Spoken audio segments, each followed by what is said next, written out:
Hey everyone, glad to have you here. Before we jump into the story, let me ask, where are you watching from? Drop your city in the comments. And here's something even more intriguing. Have you ever encountered a situation where a wife was caught cheating? Maybe you've seen it happen or even experienced it yourself. Share your thoughts in the comments. No names, just your story. Let's see how many people have faced something like this. The echoes of deployment still lingered in my mind, even though it had been years since I last set foot in a war zone. The structured chaos of military life had become second nature to me, something I found oddly comforting. Civilian life, on the other hand, felt foreign. The days stretched long, unstructured, and silent. I was used to waking up to the sound of distant artillery or the hum of early morning drills. Now I woke to an empty house and a stillness that unnerved me. I had convinced myself that this was what I wanted, but the transition wasn't as smooth as I had imagined. I spent the first 6 months after retirement trying to find a rhythm. I went on morning runs, kept up with the news, and even took on a few consulting jobs to stay busy. But something was missing. The camaraderie, the sense of purpose, both were gone. Marcy encouraged me to take up hobbies, find new passions, and reconnect with old friends. I tried. I even joined a veterans group, thinking it might help bridge the gap between who I was and who I was becoming. But the truth was, I wasn't sure who I was outside the Army. Our marriage had always revolved around my career. I left, she waited. I returned, we tried to pick up where we left off. It was a pattern we had repeated for years. We had grown used to distance, to prolonged absences, to a life built around uncertainty. And yet there was an unspoken understanding between us, at least that's what I believed. Marcy had never been the type to complain, at least not openly. She adapted, just as I had. But now that I was home for good, I began to wonder if she had simply grown accustomed to life without me. The house felt different. Maybe it was the silence, or maybe it was something deeper, something intangible. The kids were grown, off living their own lives, and for the first time in decades, it was just the two of us. I imagined it would be a second honeymoon of sorts, a chance to rediscover what we had before the military consumed me. But as the days passed, I realized that Marcy and I had become strangers sharing a space rather than partners building a future. She was busier than ever, throwing herself into her work, her routines. I told myself it was just an adjustment period, that we would find our footing in time. Looking back, I should have paid more attention to the small things, the way she hesitated before answering simple questions, the late nights at work that started to become more frequent, the way she scrolled through her phone, a ghost of a smile on her lips, before quickly setting it down when I entered the room. But I brushed those thoughts aside. Paranoia, I told myself. Years in military intelligence had trained me to see patterns where none existed, to search for threats even when there were none. I wasn't going to let that habit bleed into my marriage. I believed in us. I believed that whatever distance had crept in over the years could be bridged with time, with effort.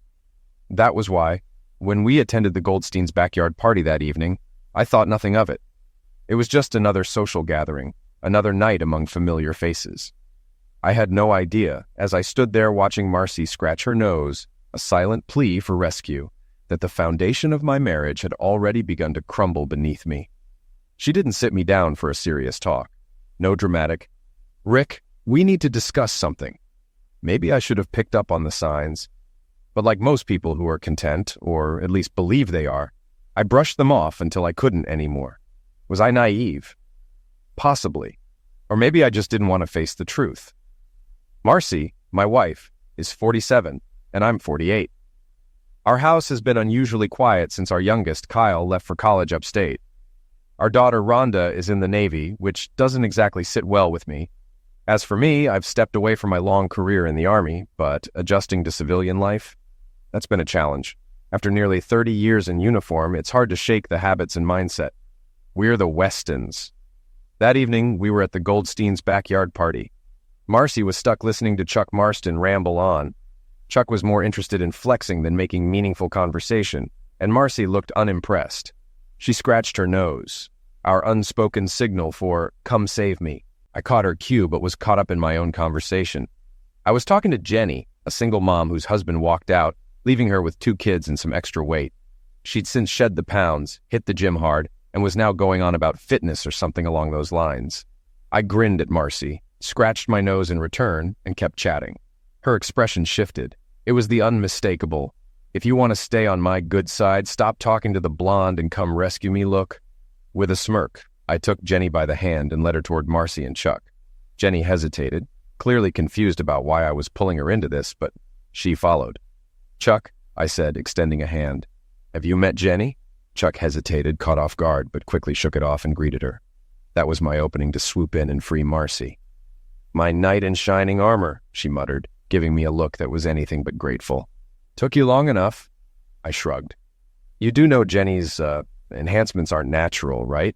She shot me a knowing glance. Considering what I paid for mine, I think I'd be able to tell. Fair point. Let's go home, she said. I got an early flight, and I need some sleep. As we made our way out, we passed the Nielsen's, a young couple we'd already exchanged pleasantries with earlier. Vincent nodded politely, stepping aside while his wife, Leslie, gave me a lingering look that felt odd. It wasn't just polite or friendly. It was something else. Years in intelligence had left me with a habit of overanalyzing. I told myself to let it go, to stop looking for hidden meanings in every glance. Instead, I focused on Marcy, hoping we'd have some alone time before her trip. Separation wasn't new to us. I'd spent years being sent off to war zones and training missions. My year-long deployment to Korea had nearly ended our marriage. One of the 2 times we reunited that year, we got into a blowout argument in Hawaii that almost led to divorce. Military life strains any relationship, constant distance, stress, distractions. It wears people down. But this time, something felt different. I wasn't just imagining things. Infidelity is common in military marriages. I'd seen it happen over and over again, and I'd always believed Marcy and I were one of the lucky ones. But I wasn't naive enough to think we were immune. How did I know? Because during that year I was in Korea, Marcy and the kids moved back to our hometown. She took a job at a local hospital, right across the street from a Red Roof Inn. Coincidentally, my high school ex, Lydia, managed that hotel. Lydia messaged me while I was overseas saying she'd seen Marcy in the parking lot multiple times. No proof of anything, just observations. It wasn't much, but it gnawed at me enough that I hired a private investigator to check things out. The report made me feel like a fool. The hospital was under renovation at the time, so their parking lot was partially closed. A lot of employees, including Marcy, had to park at the Red Roof Inn. It was a logical explanation, except for one detail. She always arrived for work a couple of hours early. And that pattern suddenly stopped when I came home. I had no solid proof she'd been seeing someone, but I also couldn't shake the feeling that something had happened. Maybe Lydia was mistaken. Maybe she wasn't. Either way, it was a wake-up call. I had taken my marriage for granted. If I didn't change something, I might lose Marcy for good. The worst part? The not knowing. After that deployment, I never went back to Korea. A year apart is more than enough time to destroy a marriage. And I realized how much I had already lost. Time with my kids, the confidence I once had in my marriage, the certainty that we were unbreakable was gone. I never found out if there had been another man. We had young kids, and I wanted to keep our family together. Marcy seemed just as committed to fixing things as I was. So, when the chance came to switch to Army intelligence, I took it. It meant fewer combat missions and more time at home. I still deployed to Iraq and Afghanistan, but at least I was behind the scenes rather than on the front lines. It eased Marcy's fears, but I still worried about what was happening while I was gone. Military marriages fail all the time. Eventually, I decided to retire. It wasn't easy, but I knew we had barely held our marriage together, twice. If I stayed in and pushed for a general's star, I'd probably end up divorced. And that wasn't a gamble I was willing to take. Now, I make more money consulting than I ever would have as a general. But more importantly, I was there for my daughter's senior year. I saw both of my kids graduate, and I still had my wife. That was worth more than any rank or title. Marcy, meanwhile, kept advancing in her nursing career. She's now head nurse of the hospital's surgical team, working alongside some of the top neurosurgeons in the region. 3 in particular stood out: an older doctor close to retirement, a no-nonsense woman in her 40s, and a younger hotshot who joined this year, Dr. Trey Cardoza. I'd met him a few times at social events. Tall, dark, good-looking, the textbook definition of a cocky surgeon. Guys like him operate on brains all day and start thinking they're gods. And I could tell he had his eyes on Marcy. She's in great shape. At 47, she could easily pass for 30. And I had no doubt Trey had noticed. I'd caught him watching her when he thought I wasn't looking. And Marcy? She talked about him a lot, how talented he was, how he was being groomed to take over the department. I was already starting to feel uneasy. The one time I brought up my concerns, she hesitated before finally responding. I get why you feel that way, Rick, but this is my job. I have to work with these surgeons every day. Honestly, they treat all of us nurses the same way. The flirting? It's just a way to cut the tension after high-pressure situations in the OR. We all do it, it's harmless. Then we get back to business, and nothing ever actually happens. I wasn't convinced. And what about the moments in between? The times you stop by his office, the lunches? How is it okay for my wife to openly flirt with another man? My frustration was creeping into my voice. She didn't miss a beat. Do you remember when you worked with that CIA agent before you were deployed to Iraq? I tensed. Yeah, but nothing... She interrupted before I could finish. How do I know what did or didn't happen? She said, her tone sharp, punctuated by exaggerated air quotes. I saw the way she looked at you, Rick. She was in love with you before you left. If I had told her I didn't mind, she would have dropped to her knees right then and there. I shook my head. Marcy, nothing ever happened with Deidre. She scoffed. That's what you say. I had to trust you with her, Rick. Now it's your turn to trust me. That conversation had taken place 4 months ago, but the doubt still lingered like an unwanted shadow. If anything was happening, it was happening at work. And I knew enough about hospitals to understand how easy that would be. There were always empty rooms, vacant offices, plenty of places to disappear for a while. And of course, there was the memory of her Red Roof Inn parking lot visits, the way she used to arrive at work 2 hours early back then. Still, she had a point. This was about trust. Either I believed in her or I didn't. And truthfully, Marcy had every right to question me too. Because the truth was, Deidre had made a move on me. It happened in Iraq, after we survived an ambush. Adrenaline was still surging through our veins when she cornered me in a small, empty office. 3 months without closeness had left me vulnerable, and I almost caved. Just as things were about to escalate, the base sirens blared, mortar fire incoming. We scrambled to safety, and after that, we never spoke of it again. At first, I felt guilty. Then I thought about what Marcy had done while I was in Korea, and suddenly it didn't seem so bad. If she could do it, why couldn't I? It wasn't like it meant anything. Once I got home, everything would go back to normal. We'd be even. But I was lying to myself. Now here we were. 2 people who had both crossed the line, both pretending trust, still existed between us. Still, I tried to push the past aside. Marcy had been loving and attentive, and I had no concrete proof she had ever cheated. I had suspicions, but that wasn't the same as knowing. And I certainly wasn't innocent. And now she was leaving for 6 weeks. Her entire surgical team was headed to South America for a medical mission, brain surgeries for underprivileged patients across 5 countries. I knew she wanted to go, and I knew it was good for her career. But I also knew Dr. Trey Cardozo would be on that trip. Marcy was aware of how I felt about him, but she didn't let it stop her.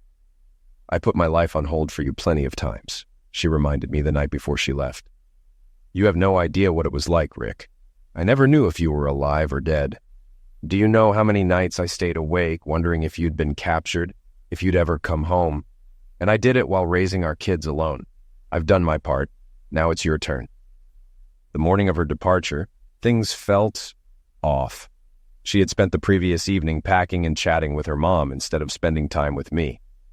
That had become a pattern lately. Our closeness had dwindled, replaced by distractions and distance. I didn't push it.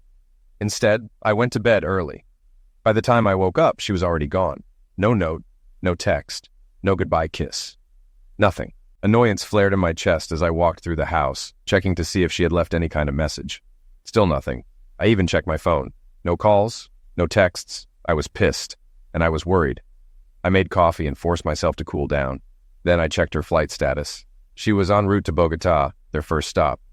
In a few hours she'd land, and I figured she would message me then. Only she didn't. Not that day. Not the next. The silence was driving me crazy. I needed to clear my head, so I went for a run.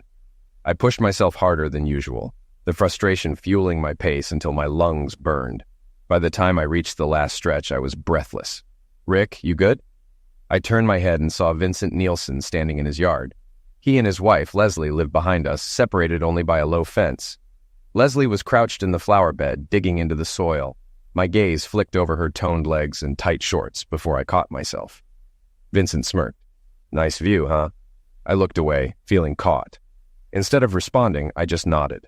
My mind was too full to process anything beyond my own frustration. Vince, I exhaled, still catching my breath. I need a shower. We'll catch up later, all right? Of course, he said easily. But if you ever want to come over, Leslie and I would love to have you. Steaks, beer, maybe a bottle of wine if that's your thing. I hesitated, then gave a non-committal shrug. I'll let you know. You're always welcome, Rick.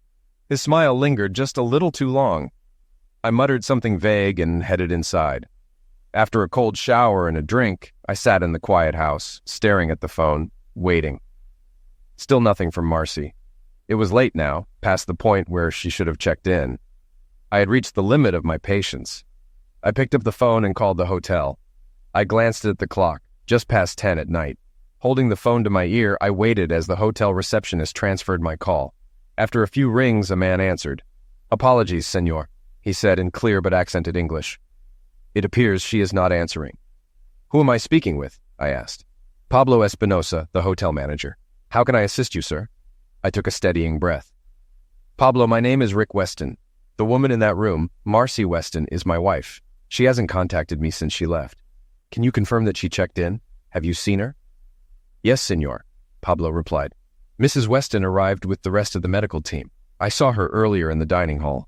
They had just returned from the hospital after a long day of surgeries. They all seemed exhausted. They ate, then went upstairs. I hesitated before asking, Can you do me a favor, Pablo? Of course, sir. His tone softened, less formal now, but still professional. Can you tell me what room Dr. Trey Cardoza is in? Room 514, senor, Pablo answered. Would you like me to call him for you? I felt a sharp pang in my chest as I glanced at the list. Marcy's room was 515, right next door. I forced myself to stay calm. Not yet, Pablo. One more thing. Can you call Penny Washington's room for me? Penny and Marcy were close. Just last August, my wife and I had gone to dinner with her and her husband, Josh. Pablo hesitated, then finally relented. Si, senor, please hold. A generic hotel melody played in my ear. When the line connected, Penny's voice came through, sounding cautious. Rick? She already knew it was me. Either Pablo had told her, or she had expected this call. Hey, Penny. Sorry to bother you this late. Don't worry about it, she said. What's going on? Is Josh okay? I ignored her question and got straight to the point. Where's my wife? Silence stretched between us. Then, after several seconds, her voice turned defensive. Why are you asking me that? I could hear the hesitation in Penny's voice. She knew exactly why I was calling. Let's not play games, Penny, I said flatly. Marcy's room is right next to Trey's. She's not there, and I have a feeling you know why. Rick, you need to talk to your wife, she said. Before she could hang up, a man's voice sounded in the background. Who is it? My jaw tightened. I lowered my voice. Maybe I should be talking to your husband instead, I said smoothly. Penny, you know I have Josh's number. What do you think he'd say if he knew you had company in your room? She sucked in a sharp breath. Muffled whispers followed as she covered the phone. When she came back, her tone was pleading. Rick, please don't do this. Don't call Josh. This is the first time. I let out a humorless laugh. I don't care if it's the first time or the 100th, Penny, but if you don't tell me where my wife is, Josh is getting a call in the next 10 seconds. The hotel phones could transfer calls between rooms. Penny hesitated, but with her marriage hanging by a thread, she had no choice. At least I knew she hadn't had time to warn Marcy. The line clicked. The phone rang in room 514. Then I heard Trey's voice. Trey, why is Penny calling us? Us. Not just him. Us. Everything clicked into place. This wasn't just a medical mission. It was a getaway for affairs. Penny had her us with whoever was in her room. And Marcy was Trey's us. I gripped the phone tightly. My voice came out ice cold. Sorry to interrupt your evening, Trey, but this is Rick Weston. Put my wife on the phone. A pause. Then, smugly, I don't see why you're calling me. I exhaled sharply, my patience gone. Trey, listen carefully. If you value your hands or your vision, you'll give the phone to my wife. Do you understand me? A beat, then. Are you threatening me? Hand her the damn phone. There was a scuffle on the other end, the sound of movement, and then Marcy's voice cut in. Trey, give me the phone. she said. I could hear him mutter something crude before she dismissed him. Thank you, Trey. Then, for several agonizing seconds, there was silence. I clenched my jaw, waiting for her to speak first. Rick, she finally said, her tone measured. I wasn't expecting this conversation tonight, but maybe it's time we had it. I remained silent, a trick I'd learned from interrogations. When people feel cornered, they tend to fill the silence. Marcy took the bait. Rick, I have been a good wife. I've been a mother to our kids. I've given you everything I was supposed to give, for years. She sighed. I'll be home in 6 weeks. When I get back, we'll talk about where we go from here. But right now, I need you to let me have this. Just this once. Let me have this time away from you. I almost laughed. If I don't mind, I echoed, barely believing what I was hearing. I plan to call you in a few days. After you and Trey finish sleeping together, I shot back. How thoughtful. She didn't flinch. After you and Leslie Nielsen get together, she countered smoothly. Have you spoken to them yet? They invited me to dinner, you know. For what? This isn't just about dinner, Rick, she said bluntly. Leslie wants you. She told me, and I told her it was okay. I stared at the wall, stunned. So, you're setting me up with another woman while you sleep with Trey? How considerate of you, Marcy. Forgive me if I don't sound grateful. 6 weeks, she repeated, her voice eerily calm. When I get back, we'll pretend this never happened. You won't ask me anything, and I won't ask you. Do you understand? Oh, I understand perfectly. A beat of silence. Then, softly, I love you, Rick. I swallowed the bitter taste in my mouth. I loved you too, Marcy. But now, I don't know anymore. Before she could say another word, I ended the call. A few minutes later, the doorbell rang. When I opened it, Leslie stood there, flashing me a warm, inviting smile. Good evening, Rick, she said smoothly. I glanced past her, noting the absence of her husband. Hey, Leslie, I murmured, feeling a strange mix of nerves and anticipation. I couldn't help but watch her. Leslie looked stunning. She wore just enough makeup to enhance her features, her shoulder-length blonde hair framing her face perfectly. A soft pink lipstick matched the subtle eyeshadow on her lids. Her floral sundress hugged her curves in all the right places, and the heels she wore only emphasized the graceful shape of her legs. There was something effortlessly alluring about a woman who dressed elegantly rather than relying on overly revealing outfits. She tilted her head, a playful smirk on her lips. Are you going to let me in, or are we just going to stand here? Snapping out of my thoughts, I stepped aside. Of course, come on in. It wasn't until she walked past me into the kitchen that I noticed the bottle of wine she carried. She extended it toward me with a smile. Red Moscato. How did she know? Then it hit me. Marcy must have told her. I was hoping you'd be up for some company, Leslie said. I'm not sure I'll be great company tonight, I admitted. Then, deliberately, I asked, Where's Vincent? I avoided calling him Vinny, like most people did. He's out with his friends, playing cards. That settled uncomfortably in my mind. Her husband had left his beautiful young wife alone for the evening. And suddenly I found myself wondering, how many times had I done the same to Marcy? How many nights had she spent alone, left vulnerable to temptation while I was off somewhere else? I poured her a glass of wine. As I handed it to her, she spoke again. So, Marcy's in South America. Have you heard from her? I let out a dry chuckle. Funny you should ask. I was just on the phone with her when you knocked. Her expression turned apologetic. Oh, I didn't mean to interrupt. You didn't. We'd already said most of what needed to be said. She must have caught the frustration in my voice. Her face grew serious. Rick, I think we should talk. I gestured toward the living room. Let's sit. Once we settled in, she didn't waste any time. What did she tell you? I met her gaze. That's actually my question for you. Why don't you start? Leslie hesitated before nodding. I was hoping Marcy would have spoken to you before she left. I scoffed. Nope. Instead, I had to jump through hoops just to figure out that my wife is shacked up with her doctor boyfriend in South America. And when I finally confronted her, she told me to talk to you. So let's cut to it. What exactly did you and Marcy plan before she left? She took a slow sip from her glass before answering. A while back, we ran into each other at the mall. We got to talking and later ended up having drinks in my backyard. I don't know where you or Vincent were that day, but, you know, a couple of women with a bottle of wine. We started talking about marriage, about life. And then I told her about Vincent's preferences. I didn't react, just waited for Leslie to continue. She sighed and met my eyes. Rick, my husband enjoys sharing me.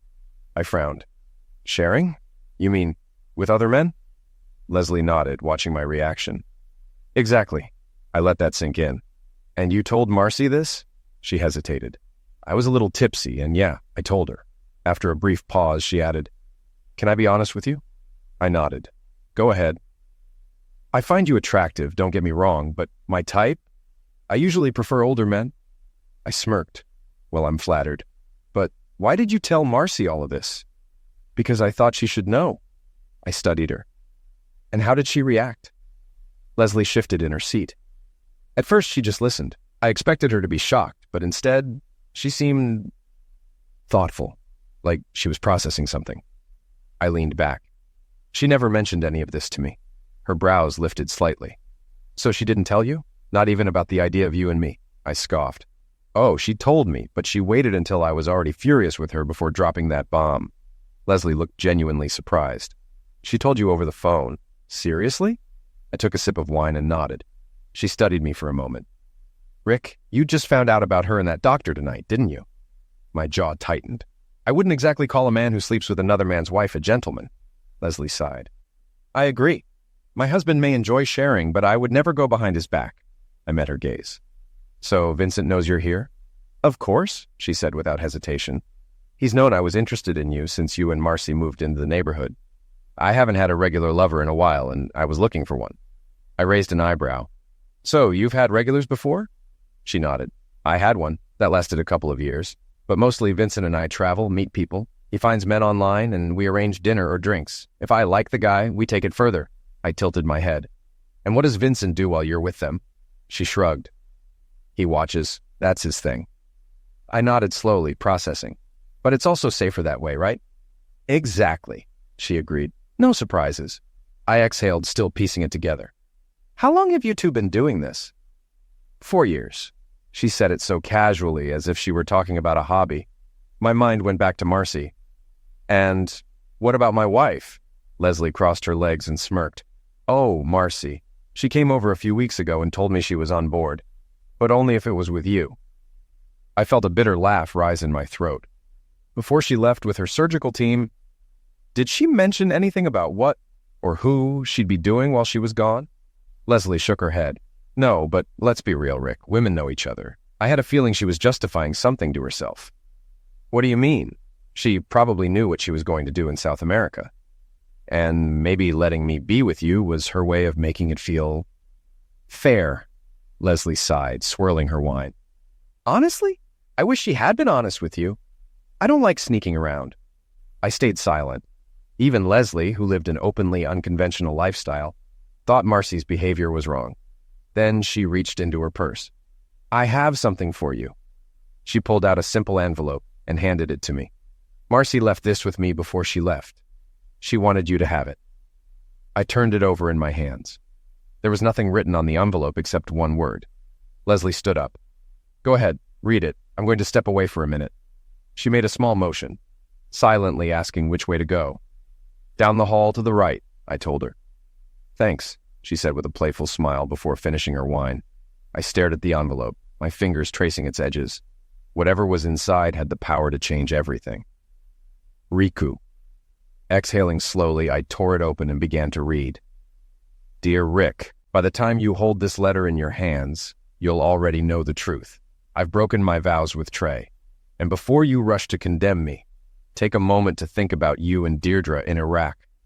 I have no hard proof, but I've always had my suspicions. You were never good at lying, Rick. And in the end, I'm no better. The first time Trey touched me, I never told you. Maybe I should have. Maybe I should have had my own affairs all those years I was left alone, aching for companionship while you were off playing soldier. God knows I suffered enough. Our children needed both of us, Rick. I did my best to fill both roles, to be both mother and father. But I wasn't you. Only you could be you. And I needed my husband's touch. I craved it. But despite the loneliness, I stayed faithful. It wasn't easy. Then you deployed, and Deirdre Klein came home before you did. That woman had the audacity to show up at my door, a smug smile on her lips, and tell me she had taken care of you. Before I could even ask what she meant, she left. But when you finally returned, your guilt was written all over your face. You couldn't even look me in the eye. That told me everything I needed to know. I realized two wrongs don't make a right. And there's a possibility that I'm mistaken, that you never actually betrayed me. If that's the case, then I'll accept that I'm the first to cross the line. But I don't believe I am. I think you were. Maybe not with Deirdre, maybe it was someone else. Maybe there were others. Or maybe I'm wrong entirely. Regardless, I'm done being the dutiful wife who waits at home, forever chasing after her war hero. When Leslie confessed that she had feelings for you, I had a long conversation with her, and with Vincent. He openly admitted that he allows her to take lovers. Their marriage is open, which means I won't be the one responsible for breaking them apart. But what I have done is betray you. And so, here we are. I'm leaving for this trip, and while I'm gone, we are nothing to each other. I am not your wife. You are not my husband. You have a 6-week gym pass, and so do I. If our love is real, we'll put this behind us when I return. If it isn't, then I will grieve for what we once had. Understand this, Rick. Trey didn't seduce me. He didn't manipulate or pressure me. This is entirely my choice. I don't love him, but I'm drawn to him. When I come back, whatever happens between us will be nothing more than a memory. If we're still together, then what I do with him after a divorce won't matter, will it? But know this above all else. You were, and always will be, the love of my life, even after you shattered my heart. Being your wife and the mother of your children was the greatest privilege of my life. But after everything we've been through, I need space. I need time away from us. Leslie has made it clear she's more than willing to keep you entertained until I return. Vincent would even pay you to let him watch. But the choice is yours. If you want to go down that road, it's up to you. I doubt Leslie would leave Vincent for you. He gives her exactly what she wants. She won't throw that away. I'll leave you with one final thought, Rick. If you love something, let it go. If it returns to you, then it was always meant to be. I'll be back in 6 weeks. I love you. Always, Marcy P.S. Leslie should have been tested for STDs before she ever approached you. Make sure she shows you proof. Trey and I both got tested before we left. I will do the same before I return, and I won't be with him or anyone else until I see you again. Please get tested a week before I come back and stay celibate until then. That will be our first act of trust. I reserved a room for us at the Ambassador Hotel near the airport. If you want to see me, meet me there 2 hours after my flight lands. I will go straight there alone. Please don't come to the airport. Don't make a scene. If you still want me, take me home.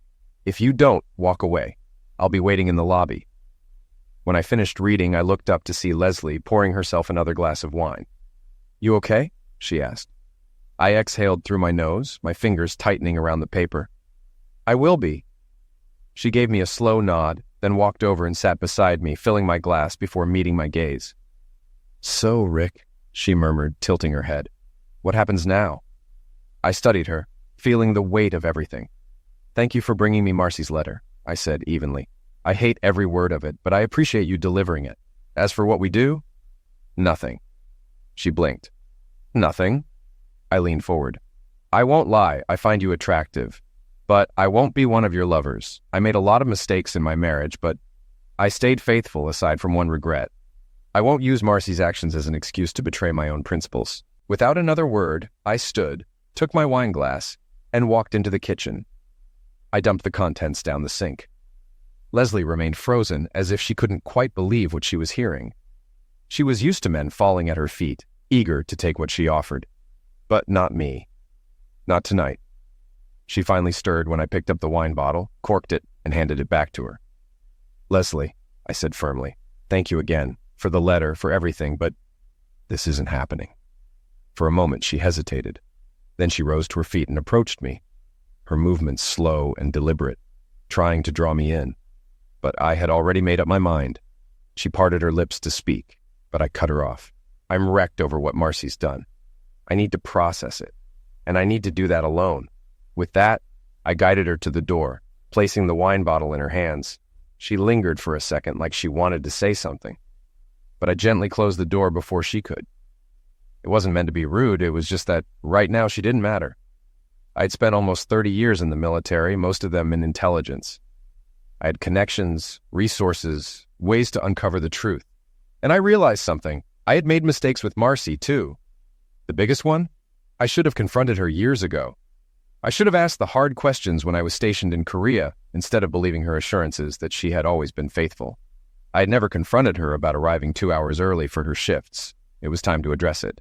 The uncertainty had affected me more than I expected.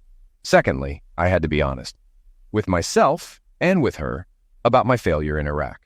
The shame had been too much. I couldn't bring myself to admit the truth when I returned. I should have. And now I learned that Deirdre, that conniving woman, had already planted seeds of doubt in Marcy's mind, giving her an excuse to start something with Trey. 4 months ago, Marcy had asked me about it directly, and I had lied. Just as she wrote in her letter, she knew I had lied. Third, I had suspected something was going on between her and Trey, but I never pressed the issue. And why? Because she had turned the tables on me, bringing up Deirdre and forcing me into silence. The guilt over my own past had kept me from pushing for the truth. She had used my own dishonesty against me. I picked up her letter and read it again. The first time it felt like a pathetic attempt to justify her actions. The second time didn't change that impression, but something else sank in. The woman I had loved, the mother of my children, the person I had built a life with, she was gone. What remained was someone I barely recognized, someone I didn't even like, let alone love. Sure, I cared about her for the sake of our children. I didn't want her to suffer. But deep down, I knew this was the end. There was no forgiveness, no repairing what had been broken. And as I read her words again, I realized how delusional she was. How, after 24 years, could she not know me at all? How could she believe I would ever accept this? Her self-justifications were absurd. She claimed I was the love of her life, but then wrote, "I'm tired of being the obedient wife, waiting at home and chasing after my war hero." Did she even hear herself? It was a blatant contradiction. Out of everything she wrote, though, one phrase enraged me the most. Playing soldier. Was she serious? Marcy knew exactly who I was when we got married. She knew what my job entailed. It wasn't some hobby I picked up on a whim. It was my career, my duty. Did she think I enjoyed being away? That I wanted to be deployed, training, fighting, missing holidays, birthdays, milestones? Did she think I wanted to turn down the opportunity for a general's rank just to protect our marriage? And after all that, she believed we could somehow come back from this? To hell with that. On top of everything else, she had carefully orchestrated her departure. She made sure to avoid any closeness before leaving, probably wanting to keep herself fresh for Dr. Trey. She had snuck off quietly, ensuring there would be no lingering goodbyes, no second-guessing. And then, absolute silence. She didn't reach out, nothing. Not until I forced her. That was when the realization hit me. She never truly loved me, not like she claimed. She was so consumed by her selfish desires, so eager for this so-called break, that she didn't care about the damage she left in her wake. She didn't respect me. I had believed our marriage was something sacred, something worth fighting for. But now I saw the truth. She wanted a break? Fine. She could have one for the rest of her life. It was time to move on. Time to take action. I had plenty of resources and it was time to use them. The next morning, I laced up my running shoes and went for a long run. I followed it with a solid workout and a good breakfast, then called my office to let them know I'd be taking a few days off. I had seen enough failed marriages in the military to know what was coming, and I wasn't about to sit back and let things play out. I needed to take control. My first call was to Jackson Steele, an old Army buddy who had served in the Jaguar Corps before leaving to start his own law practice. I told him everything. What had happened, what was happening now, and what I wanted. Without hesitation, he connected me with a lawyer he called the best in the business. I wasted no time. I called her office, scheduled an appointment for the next day, and spoke with her secretary, who sent over a list of documents I needed to bring. Then I got to work. First, I went online and paid off our joint credit cards before canceling them. Marcy had her own card, so this wouldn't inconvenience her. Next, I withdrew half the money from our savings and checking accounts, then removed my name from both. I cleared out our safe, took everything that mattered to me, and opened new accounts at a different bank, this time in my name only. I also secured a private safe deposit box. From there, I went to the HR department at my workplace. Though I worked as a consultant, my company had deep government ties, and I had benefits to manage. I updated my life insurance and 401k, removing Marcy as my beneficiary and replacing her with our children. If anything happened to me before the divorce was final, I wanted to ensure she wouldn't see a dime. My next call was to Jackson. "Jackson, I need to update my will. Everything goes to my kids." "Got it," he said. "I'll handle it." I also made him the executor of my estate. By the end of the day, I was surprised by how much I had accomplished. But instead of taking a break, I went straight home and started packing. As I sorted through my things, I realized how many possessions no longer had any meaning to me. Memories that had once been precious were now tainted. I left them behind. If Marcy wanted them, she could have them. If not, she could throw them away. Either way, I was done. The following day, I had my first meeting with Lisa Davis, the attorney Jackson had recommended. She was professional and approachable, but I got the distinct impression she could be fierce when necessary. I was glad to have her on my side. I handed over all the documents she had requested, along with a copy of Marcy's letter. She reviewed everything carefully, took notes, and then compiled a breakdown of assets before asking how I wanted to handle our shared property. "I want to sell the house and split the proceeds," I said. "If Marcy wants to keep it, she can buy out my share. I also want to separate our joint investment account." Lisa nodded. "Got it. Anything else?" "I want to keep things as fair as possible. I despise what she did to us, but I don't hate her." She leaned back slightly. "Do you have any interest in taking legal action against the hospital or Trey?" I shook my head. "No, I don't want to pursue anything against them." Over the next few weeks, I secured a rental apartment and finished packing up the few belongings I intended to take with me. In the end, there wasn't much. I left behind all the furniture, kitchenware, and anything that wasn't personally meaningful. The only things I took were my clothes and a few mementos from my military career. Lisa arranged for a valuation company to document the home's contents and estimate their worth. Again, I wanted everything divided fairly. Meanwhile, I spoke with my boss about taking on more assignments that would keep me traveling, both domestically and overseas. With my daughter in the Navy and my son in college, there was nothing tying me to this place anymore. 4 weeks before Marcy was scheduled to return, everything was in place. The divorce papers were ready and only needed her signature. My belongings were packed and stacked in the garage, waiting to be moved into my new apartment. I had already furnished the place, stocked it with essentials, and set up a comfortable living space. I doubt my neighbors suspected anything. I kept up my usual routines, maintaining appearances until I was ready to reveal my plans. I even ran into Vince and Leslie a couple of times, though I made sure our interactions were brief. At one point, Vince tried to start a conversation, but I shut it down quickly. "Sorry, I have to head out," I told him, brushing past. "No time to talk." That evening, Leslie called. I let it go to voicemail and deleted the message without listening. Nothing they had to say mattered anymore. A week later, I got an unexpected call. The international number told me it was Marcy. We both had global phone plans, so it was odd that she hadn't texted or called my cell directly. Her message was short. "Please call me. The service here is bad, but I need to talk to you." She didn't say why. She didn't explain what was so urgent. I didn't return her call. I had no interest in hearing whatever excuse she was about to make. 3 days later, she tried again. "I'm really worried about you. Please, I need to talk to you." I didn't know what she was playing at, but I wasn't biting. She wanted space, so I gave it to her. That night, Vince and Leslie showed up at my house. I didn't even bother answering the door. The following day, I waited until most of the neighborhood had left for work, then called a small moving company to pick up the boxes from the garage. With their help, it only took about 20 minutes to load everything onto the truck. The rest of my personal items, clothes, toiletries, were already packed in my car. For the next week, I was out of town on a work assignment, so I stayed away from the house. Apparently, my absence didn't go unnoticed.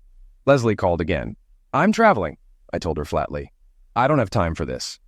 That was the end of the conversation. Through all of this, I kept in regular contact with my children, parents, and other close family members. They checked in on me, aware that Marcy was overseas, just making sure I was holding up. I assured them I was fine. Marcy called again. I ignored it. I didn't even listen to the voicemail. Looking back, I knew my actions might seem cold, detached, but the truth was I was completely shattered by what had happened. Her betrayal had crushed me. The anger I initially felt after discovering the affair, after reading her letter, after replaying every dismissive, condescending word she'd spoken, had settled into something deeper. A sadness so profound it felt like a weight pressing on my chest. She wasn't the same woman I'd married. and her blatant disregard for my feelings, her twisted sense of entitlement, only reinforced that she had convinced herself she deserved what she had done, no matter the cost to anyone else. Throughout my military career, I'd worked closely with special operations teams. My role in intelligence meant I provided them with critical information. Over time, I formed connections, even friendships, with some of the most skilled and dangerous men I had ever met. These were individuals who didn't hesitate when it came to completing a mission. Even after leaving active duty, I had kept in touch with a few of them, especially a particular team. One of them, a man I won't name, had once given me a direct line to call if I ever needed a favor. A week before Marcy's return, I pulled out my phone and dialed that number. I let it ring once before hanging up. A few minutes later, my phone rang. The voice on the other end was calm, direct. We spoke briefly. Later that day, I met him at a small, out-of-the-way biker bar, nearly an hour from town. I slid a name across the table, a photo, an address. I told him exactly what I wanted. As I got up to leave, I looked him in the eye and said, "Hospital, not a morgue." The day Marcy came back, I sent an email to my family and a few close friends. In it, I admitted to my one major mistake in Iraq and took full accountability for my personal failures. I also attached Marcy's letter. I had no intention of launching an all-out attack, but I wanted everyone to understand why I had filed for divorce. Before sending it out to the larger group, I made sure my kids saw it first. I then called them to personally explain the situation. I didn't want them blindsided. They were both heartbroken, struggling to come to terms with both the divorce and their mother's choices. Rhonda, in particular, was furious. "I can't believe Mom has turned into this person," she shouted over the phone. "What the hell is she thinking? She used to be someone I looked up to, and now she's showing the worst version of herself." I started to respond, but quickly realized she just needed to vent, so I let her. Once she calmed down, I told them, "I love you both, and I know this is hard, but we'll get through it.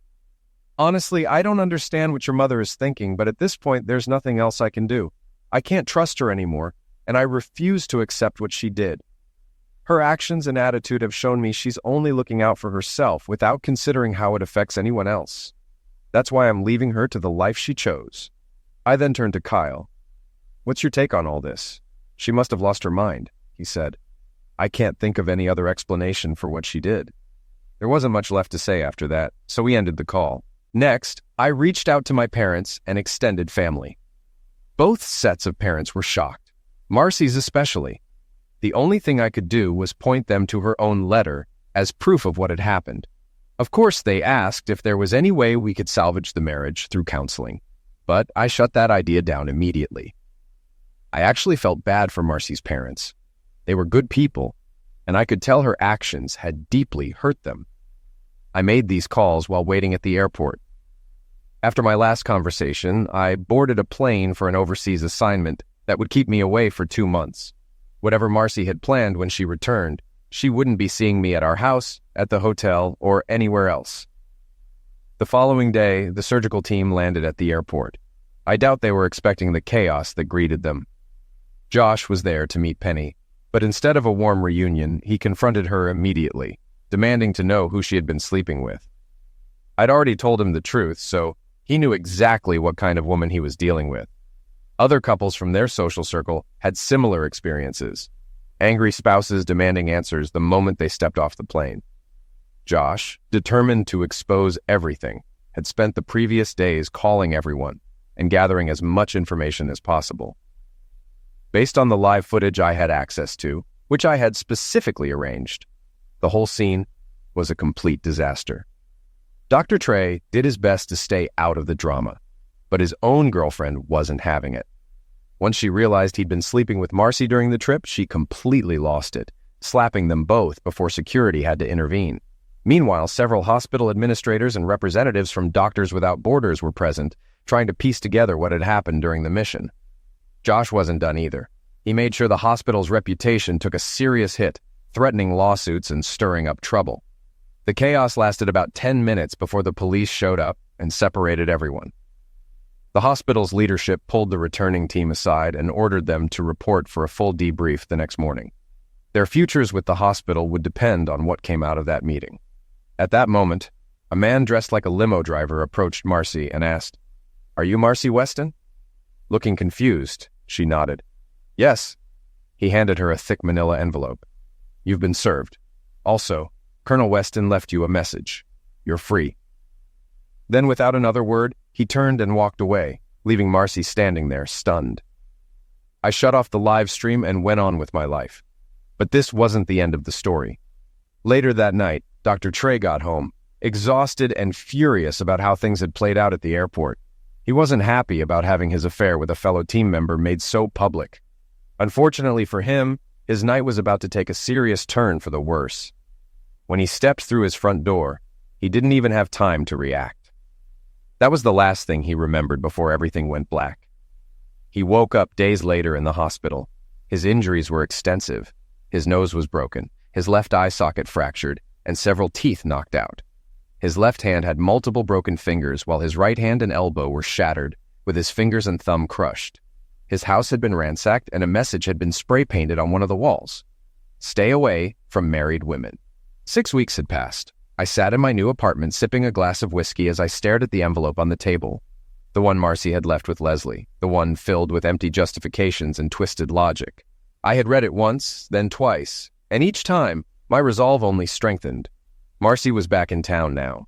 I hadn't responded to any of her messages, hadn't given her the satisfaction of knowing whether I would show up at the hotel she had so carefully arranged. And I wouldn't. She thought she could rewrite the rules of our marriage, set the terms of our reconciliation, as if her betrayal was some minor inconvenience we could simply move past. But she had miscalculated. She had lost sight of who I was, the man who had spent his life making calculated decisions, analyzing every possible outcome before making a move. I had made mine. A knock at the door broke my train of thought. I already knew who it was. I stood, took my time finishing my drink, and walked to the door. When I opened it, Marcy stood there, eyes searching mine, lips parting as if she had rehearsed this moment 1,000 times. "Rick," I held up a hand, stopping her mid-sentence. "Whatever you were about to say, don't." My voice was calm, controlled. "We're done, Marcy. You don't get to rewrite this story to make yourself the sufferer. You made your choices. Now you live with them." She flinched, swallowing hard.